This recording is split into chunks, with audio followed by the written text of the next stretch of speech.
a pour titre La dynamique du capitalisme au XIVe, XVe et XVIIIe siècle. Pour faire un... Ok, Focono. Pour faire donc un petit résumé, j'étais parti principalement à la période des grandes découvertes avec Christophe Colomb, son prédécesseur Henri le Navigateur, explorateurs qui ont permis le franchissement des horizons maritimes, des horizons inconnus, pour aller découvrir des terres inconnues. Et ceci s'en est suivi d'une politique économique, d'une politique commerciale, avec comme dialectique le capitalisme qui va prendre plusieurs formes durant plusieurs siècles à partir de la fin du XVe siècle, et qui va du coup utiliser des systèmes économiques qui vont faire en sorte que ce système économique s'étende dans le monde entier et donc imposer aux populations des des systèmes économiques et des modes de consommation qui sont liés avec en chef de file le capitalisme. Voilà, ça c'est pour vous résumer un petit peu le développement de cet exposé. Et j'en étais arrivé au chapitre qui s'intitule « La guerre des mots ». Alors, la guerre des mots a commencé par l'obstruction de l'école. Alors, l'école fut l'un des grands obstacles à la diffusion du français. Je parle à l'époque. L'État et l'Église estimaient que l'instruction était non seulement inutile pour le peuple, mais même dangereuse. Dans l'esprit de l'époque, il apparaissait plus utile d'apprendre aux paysans comment obtenir un bon rendement de la terre ou comment manier le rabot et la lime que de les envoyer à l'école. Pour l'Église, le désir de conquérir des âmes à Dieu ne passait pas par le français. Au contraire, le français était considéré comme une barrière à la propagation de la foi et il fallait plutôt s'en tenir au patois intelligible au peuple. De toute façon, il n'y avait pas ou fort peu de maîtres capables d'enseigner le français. Pour vous donner une indication, il est dit dans le procès-verbal du procès de Jeanne d'Arc. Donc, là, vous voyez, on se situe au milieu du XVe siècle.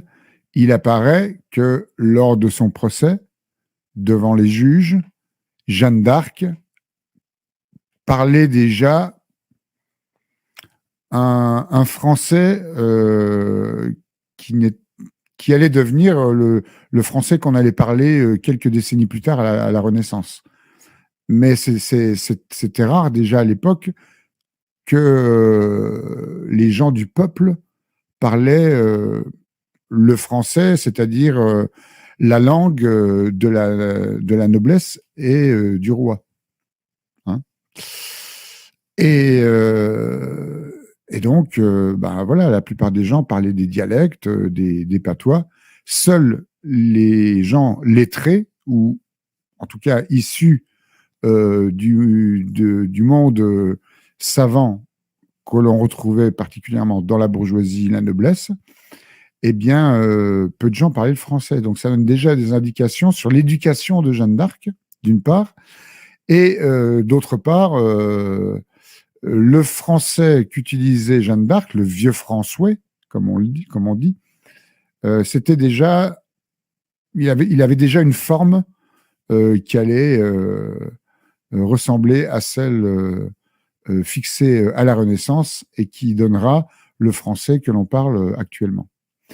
Et donc, à l'époque, la plupart des maîtres d'école étaient de pauvres airs, hein, des miséreux, qui travaillaient moyennant une très faible rétribution et qui devaient souvent servir la messe, sonner les cloches ou faire office de sacristain, voire accomplir des tâches ménagères. Hein, l'enseignant en français de l'époque n'avait pas le même statut qu'il a aujourd'hui ou qu'il a eu bien après. Hein. Et donc, voilà, ces maîtres d'école-là, s'ils connaissaient le français, ça ne voulait même pas signifier qu'ils pouvaient l'écrire. Hein. Ils savaient le parler, mais quelquefois, ils savaient le parler, mais ils ne savaient pas forcément l'écrire. Et enfin, dans les collèges et universités, c'est l'Église qui s'obstinait à utiliser son latin comme langue d'enseignement. Parce que pendant très longtemps, l'instruction a été faite par l'Église, par les jésuites particulièrement. Et ce qu'ils apprenaient, c'était le latin. Les messes étaient dites en latin. Hein. Et donc, dans de telles conditions, on ne se surprendra pas, que l'école devint même la source principale de l'ignorance du français chez le peuple. Si vous arrivez à faire des parallèles avec ce qui se passe aujourd'hui, hein, l'école n'est plus là pour transmettre des savoirs, hein, mais pour conditionner les enfants à une dialectique qui elle-même répond d'une idéologie, voyez. Et donc, il y a une amorce des changements linguistiques, donc en précisant que quelques mots encore sur l'état de la langue standard, c'est-à-dire celle du roi, c'est que la norme linguistique, elle commença à changer de référence sociale. On passa de la plus saine partie de la cour, entre guillemets, hein, puisqu'il s'appelait comme ça, hein, on passa de la plus saine partie de la cour de Vaugelas aux honnêtes gens de la nation. Voyez ? L'usage des écrivains du XVIIIe siècle ne montra pas de changement par rapport au XVIIe siècle, mais la phrase s'allégea encore, c'est-à-dire la syntaxe s'allégea encore. Peu de modifications apparurent également au plan de la prononciation, à l'exception de la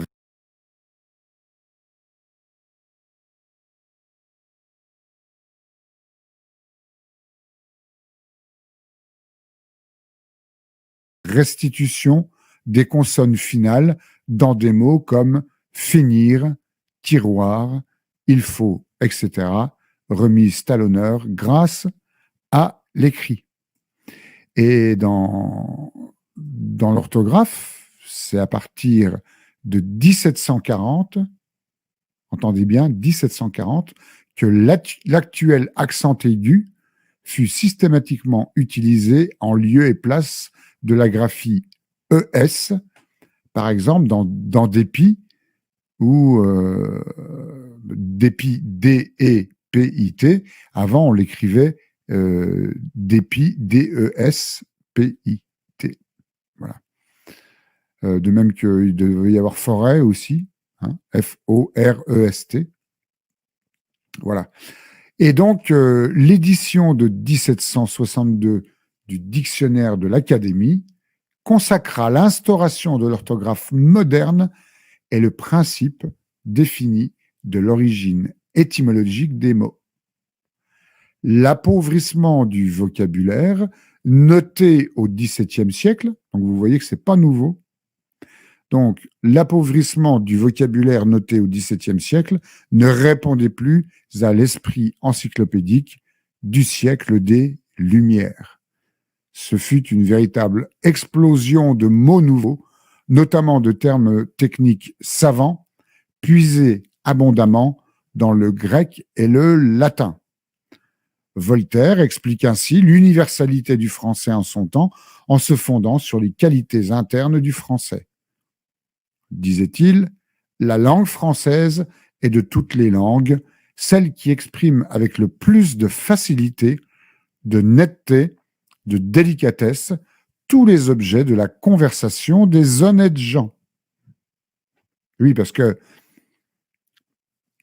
la bourgeoisie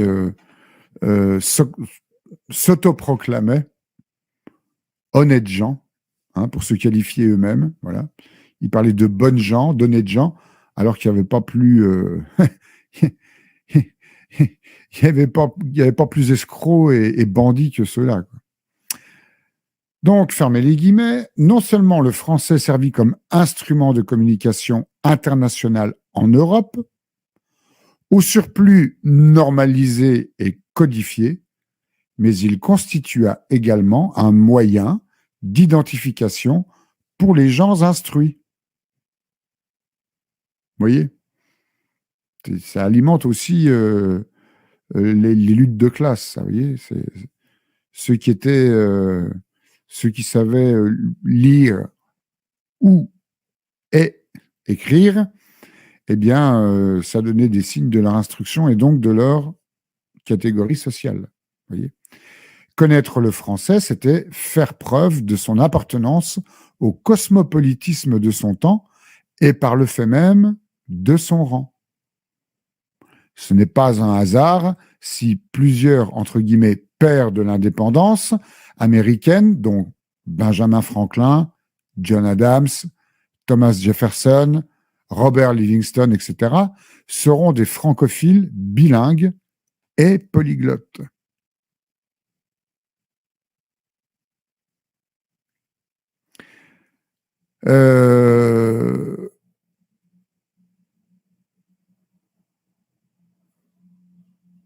Après, je pourrais vous parler des Lumières parce qu'ils ont fortement contribué à, on va dire, l'enrichissement du langage. Parmi les Lumières, il y avait plusieurs écoles de pensée.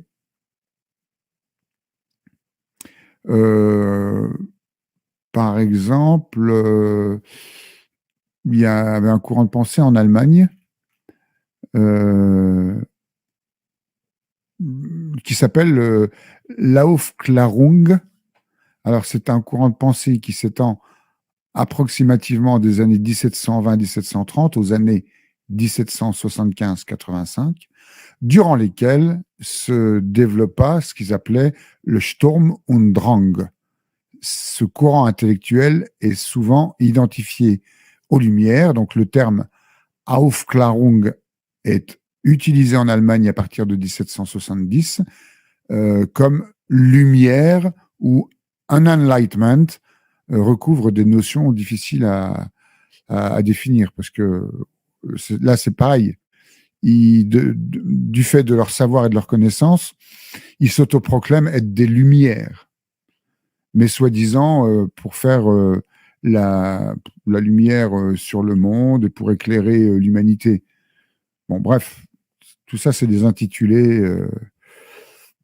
Mais c'est dans la dialectique de la raison qui nous a fait perdre conscience du revers irrationnel. Ouais, bon, ça, après, c'est des citations de penseurs de l'époque. Donc, l'Aufklärung, c'est la raison moderne et rationnelle dont ils font remonter la naissance à la Grèce antique. Donc, les penseurs de la Aufklärung remontent à la naissance de la Grèce antique, et donc de ce courant, il en résulterait un effort des hommes pour surmonter leur peur face aux forces de la nature, mais en se démarquant aussi du mythe qui représentait déjà une première manière de gérer cette peur, dans la mesure où le mythe porte encore les traits d'une adaptation à la nature et à ses puissances. Bon, après, c'est tout des théories qui émanent de ce courant humaniste qui a participé donc à la modification, l'évolution, on va dire, du langage. Voilà. Donc, ce chapitre de la guerre des mots, on peut on peut le terminer ici, hein, on peut le clore ici, et je peux directement arriver sur le prochain chapitre et qui porte sur les libertés individuelles et le contrat social. Voilà. Donc, j'ai déjà évoqué le contrat social de Rousseau, qui a assimilé lui aussi au mouvement des Lumières en France au XVIIIe siècle. Je vous avais parlé aussi de Thomas Hobbes, qui lui a fondé le pacte social, alors que Rousseau, c'est le contrat social. Bon, et ça définit un petit peu, si vous voulez, l'anthropologie, le paradigme,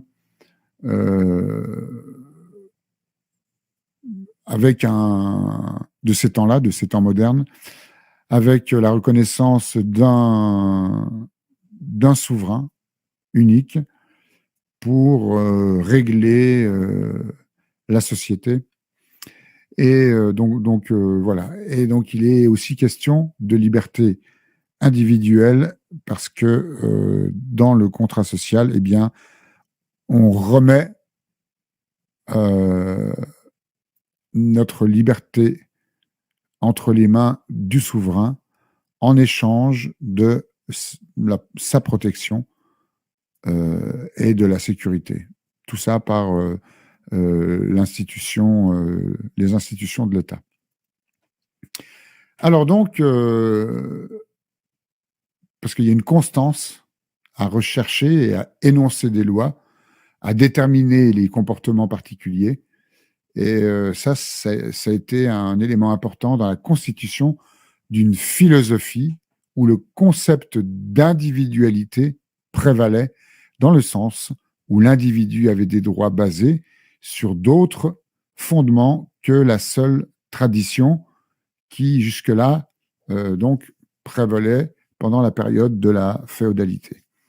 On parle alors d'avènement du sujet pensant, donc avec le mouvement humaniste, prolongé lui-même par le mouvement des Lumières.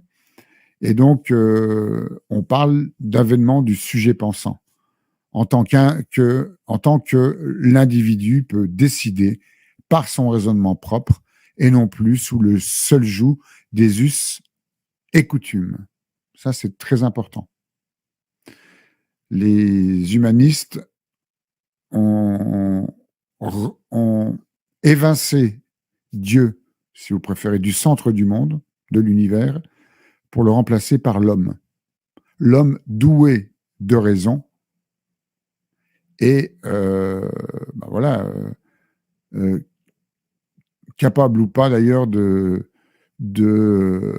gérer sa société, son vivre ensemble, ses droits aussi, sur d'autres fondements que ce que c'était jusque-là.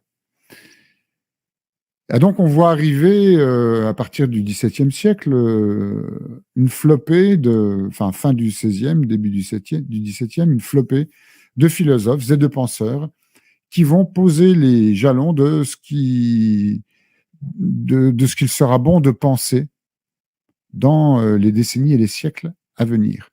Et lorsque je vous disais hier que la France n'a pas arrêté de se calquer sur le modèle anglais, c'est parce que déjà, dès le XVIIe siècle, notamment avec Hobbes, mais pas que lui aussi, eh bien, les Français, si vous voulez, ont imité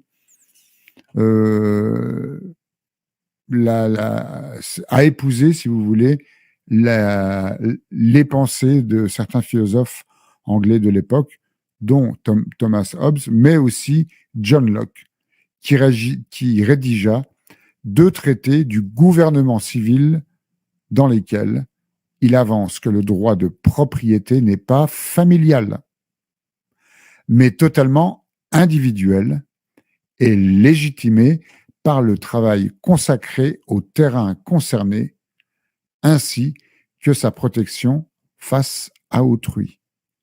Une fois l'idée émise qu'il y avait des lois naturelles et des droits naturels, il devenait possible de s'aventurer dans les domaines nouveaux qu'on appelle maintenant l'économie et la politique.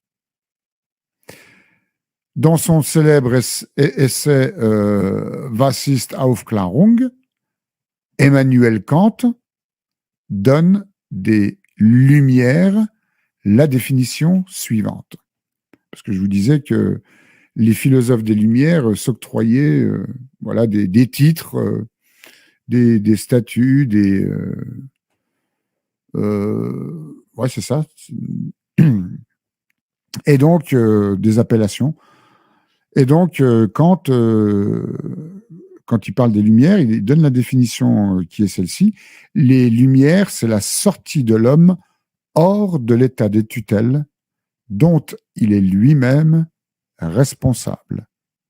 L'état de tutelle est l'incapacité de se servir de son entendement sans la conduite d'un autre. On est soi-même responsable de cet état de tutelle quand la cause tient non pas à une insuffisance de l'entendement, mais à une insuffisance de la résolution et du courage de s'en servir sans la conduite d'un autre. Sapere aude, aille le courage de te servir, et le courage de te servir de ton propre entendement. Telle est la devise des Lumières. Les Lumières se basent donc sur la croyance en un monde irrationnel. Pardon, c'est l'inverse. Les Lumières se basent donc sur la croyance en un monde rationnel, ordonné et compréhensible, exigeant de l'homme l'établissement d'une connaissance également rationnelle et organisée. Donc, on est sorti de l'obscurantisme religieux, on est sorti des mystères, on est sorti de la foi aveugle, dirigée et conduite par l'Église, par le pouvoir ecclésiastique, et le mouvement humaniste débouchant sur les Lumières, eh bien, les Lumières, c'est donc tout l'inverse. On ne se base plus sur des croyances, sur une foi aveugle, sur des mystères et une mystique proprement religieuse. Mais du coup, ça bascule sur autre chose. Ça devient aussi une croyance, hein, parce que la science,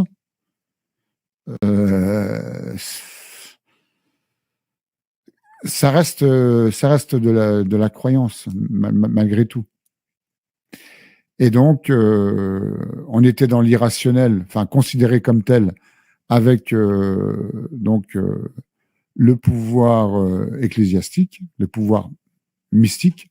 Et là, on est dans le soi-disant rationnel, ordonné, compréhensible, exigeant de l'homme l'établissement d'une connaissance, voilà, également rationnelle et organisée. Et cela commence par l'idée que les lois gouvernent aussi bien les cieux que les affaires humaines et que le pouvoir du prince, c'est-à-dire du souverain, émane de la loi et non l'inverse.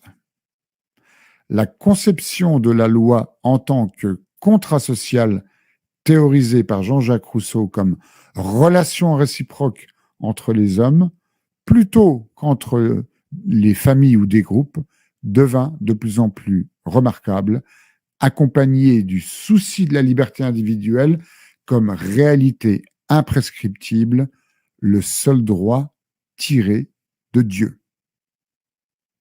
Le mouvement des Lumières créa ou réinventa donc les idées de liberté. Alors, oui, les réinventa, et encore, les remis au goût du jour de l'époque, dans le contexte de l'époque.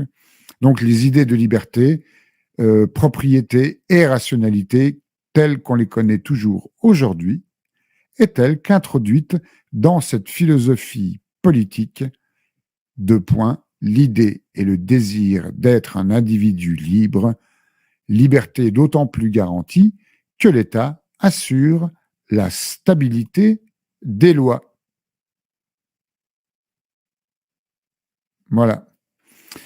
Donc, je pense que je peux, sans rentrer dans les détails,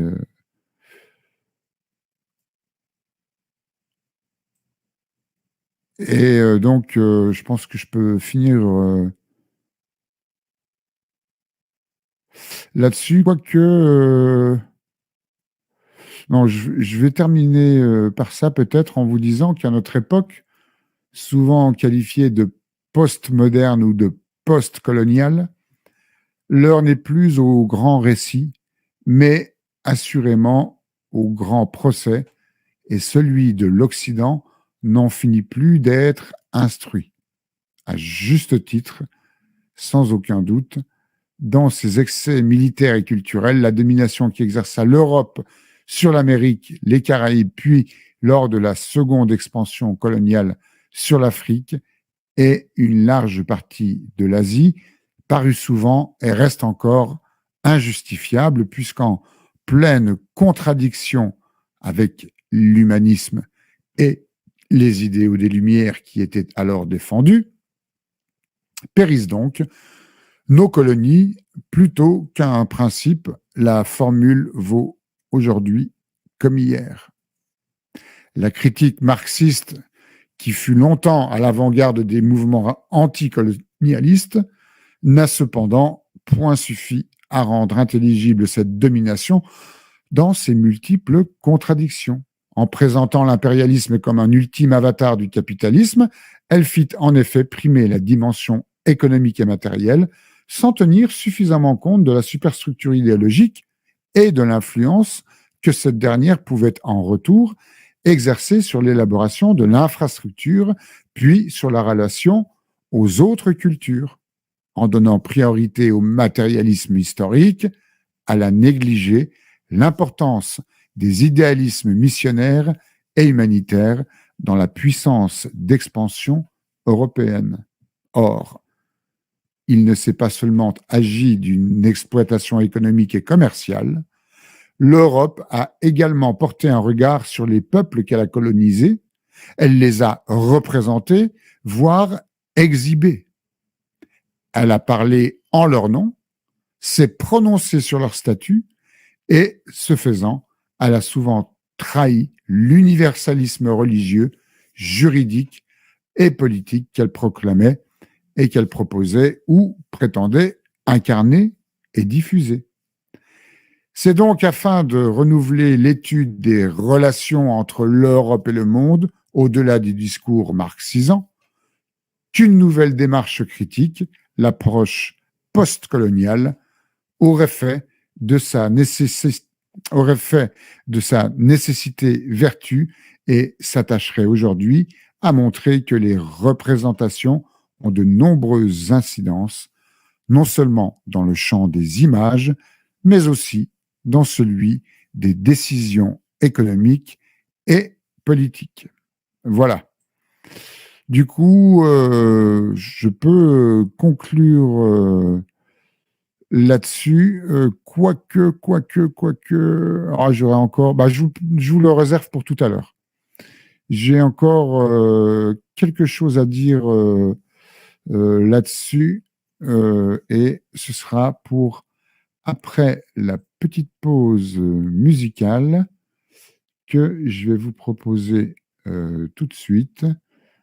Comme j'ai rien d'autre que ça sous la main, je vais vous diffuser donc une chanson de marin qui fait partie du répertoire traditionnel populaire que je vais vous interpréter à partir de ce montage vidéo que j'ai réalisé il n'y a pas très longtemps.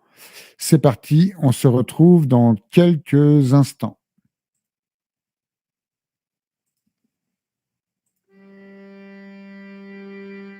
Alors jolie, à l'Orient la jolie.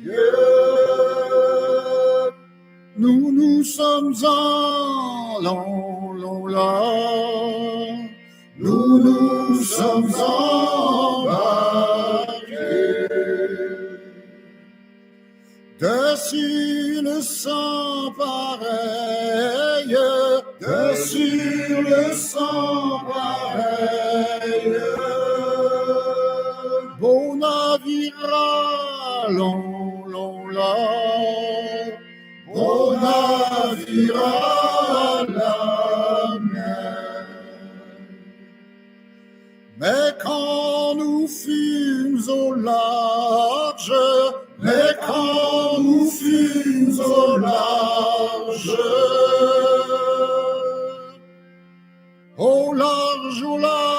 long là, au large sur les flots,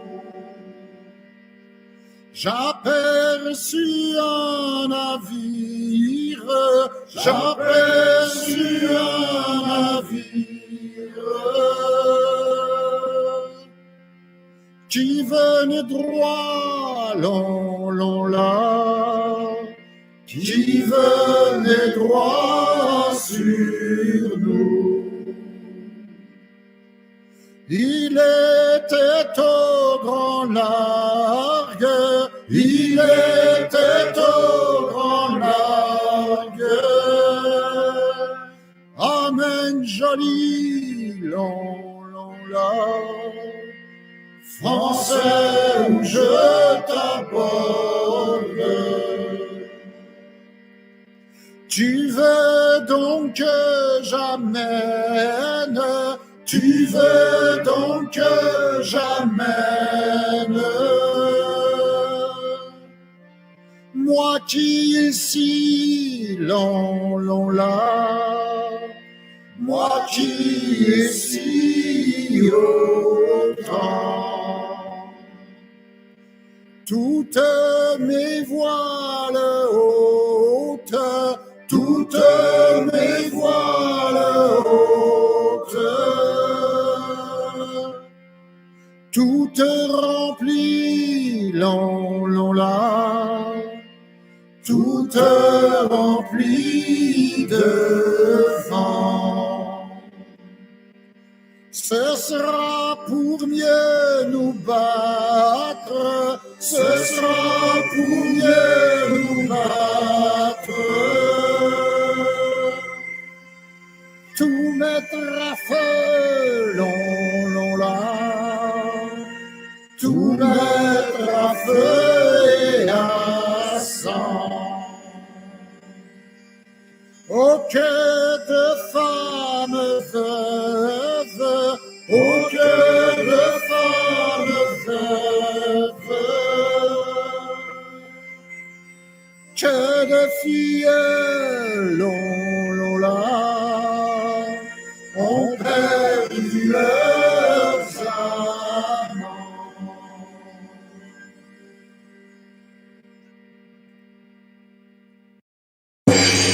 Salut la compagnie, vous êtes en direct sur la chaîne de Philippe Leroux, le live des fous. Ici, nous parlons de tout, jamais de rien. Prêtez-nous vos oreilles, nous vous les rendrons.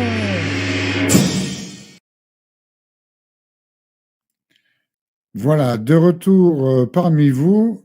Du coup, je vous avais dit que j'allais finir cet exposé en vous reparlant des Lumières, j'insiste là-dessus, parce que ça a été important dans l'histoire. C'est par eux, entre autres, que nous pensons ce que nous pensons. C'est par eux que nous pensons comme nous pensons. Et donc,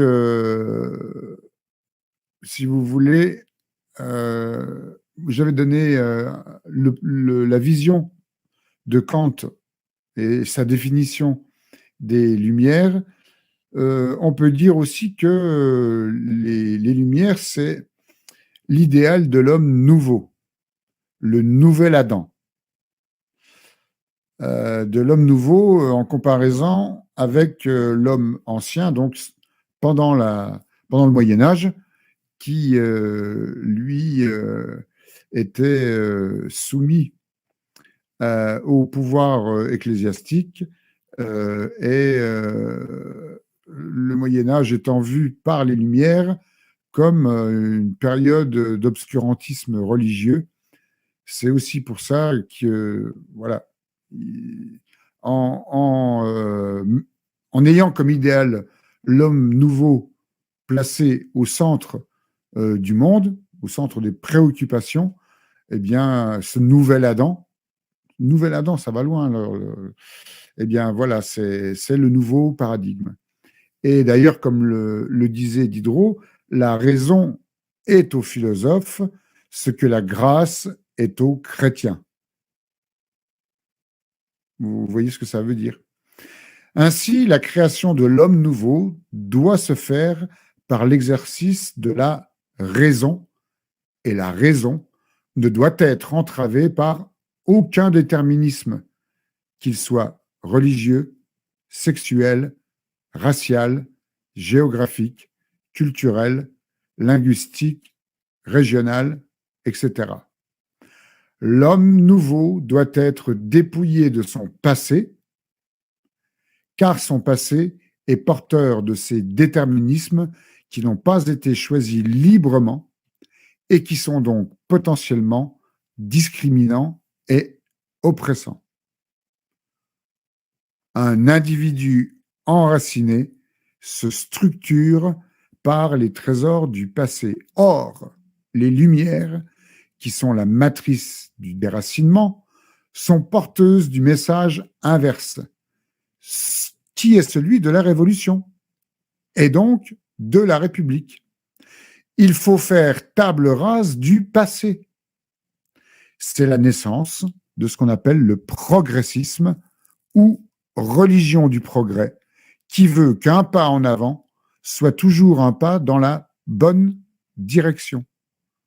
Les individus se sont civilisés en incorporant des normes, siècle après siècle, qui ont rendu la société, soi-disant, plus vivable. Or, la philosophie des Lumières nous dit l'inverse. Dépouillez-vous de toutes vos normes, de toutes vos particularités et de toutes vos caractéristiques, quand bien même cela serait mortifère.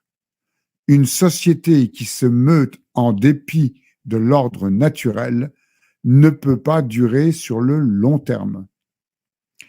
L'esprit des Lumières fait également émerger l'individualisme, l'homme au centre de tout. La société ne se pense plus en fonction du bien commun, mais en fonction de la somme des intérêts individuels. Progressisme et individualisme font émerger le règne de la matière.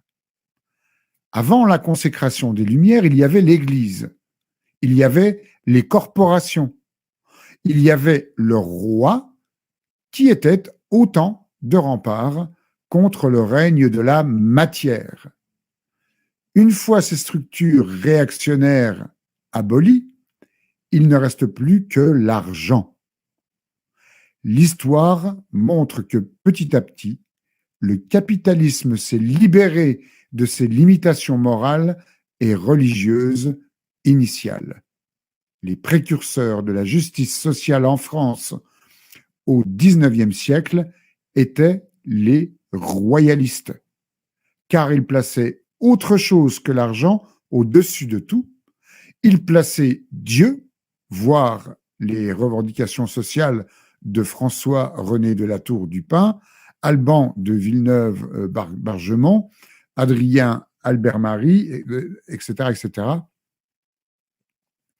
Et donc, la gauche a enfanté le monde capitaliste. Si l'on considère le monde capitaliste comme le règne de l'argent, Saint Augustin dit que seul l'esprit peut museler la matière.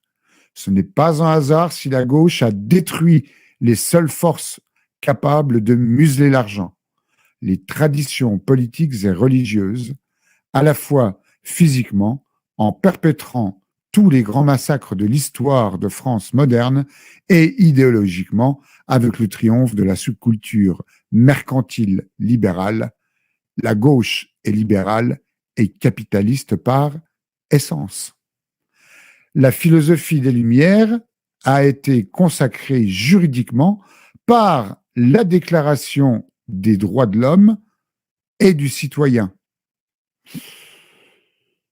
Moi, je pense qu'il y a des termes qui sont absents dans cette citation, enfin dans ce concept des droits de l'homme et du citoyen. Moi, j'aurais dit, pour ne pas être hypocrite, la déclaration des droits de l'homme riche et du citoyen pauvre. Nous vivons officiellement dans la République des Lumières, le monde de la matière, le monde laïque, le monde sans frontières, le monde de la gauche. C'est pourquoi la seule critique pertinente du système ne peut venir que de l'autre côté, du côté de la vraie droite réactionnaire. Mais ça, ce sont des théories qui sont beaucoup plus que discutables et qui ne sont pas forcément valables. Mais on peut dire que la gauche tente à distinguer un bon, entre guillemets, libéralisme culturel, l'expansion infinie des droits de l'homme, d'un mauvais libéralisme économique, l'abolition des limites à l'expansion naturelle du marché, qui serait, quant à lui, le fait de la droite officielle. Bon, enfin bref. En réalité, ce libéralisme culturel va de pair avec le libéralisme économique, dans la mesure où ils permettent mutuellement d'étendre le marché à tous les domaines de l'existence par le biais d'une rupture avec l'ensemble des valeurs traditionnelles. Voilà. Moi, personnellement, je pense qu'il y a du pour et du contre, et dans la gauche et dans la droite. Il y a des idées qui sont intéressantes à considérer ou à développer dans la gauche, et il y en a tout autant dans la droite. Voilà. Donc, du coup, Mademoiselle Chat vient d'apparaître. Donc, cet exposé est à présent terminé. Donc, Focono, tu peux appuyer sur le bouton. C'est fini pour cet exposé. Demain, il y aura un autre exposé, toujours dans le domaine de la culture maritime, de l'aventure maritime ou de la piraterie, au travers de l'expansion du capitalisme et de la mondialisation économique. Voilà.